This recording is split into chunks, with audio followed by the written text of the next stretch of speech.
বিভিন্ন জেলায় বন্যার্তদের জন্য ত্রাণ সামগ্রী সংগ্রহ চলছে। স্বতঃস্ফূর্তভাবে বন্যার্তদের সহায়তা করছেন বিভিন্ন শ্রেণী পেশার মানুষ। রাজশাহীতে 15 থেকে 20টি সংগঠন শতাধিক স্থানে সংগ্রহ করছে নগদ টাকা, ওষুধ, খাবারসহ বিভিন্ন সামগ্রী। এরই মধ্যে 2 ট্রাক মালামাল পাঠানো হয়েছে দুর্গত এলাকায়। একদিনের বেতন ক্ষতিগ্রস্তদের সহায়তা দেওয়ার ঘোষণা দিয়েছেন রাজশাহী বিশ্ববিদ্যালয়ের শিক্ষকরা। এছাড়া বিভিন্ন স্বেচ্ছাসেবী সংগঠন ও রাজশাহী শিল্পীরাও তহবিল সংগ্রহে নানা কার্যক্রম চালিয়ে যাচ্ছেন।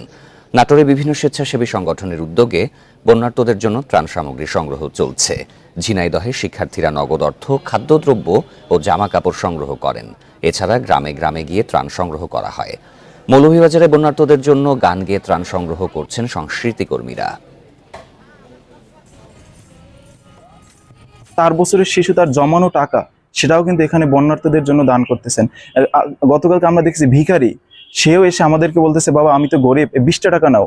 এই জন্য যারা আমাদের সহযোগিতা করছেন তাদেরকে অসংখ্য ধন্যবাদ এবং সেই অর্থটুকু আমরা বানবাসীদের কাছে পৌঁছে দেব।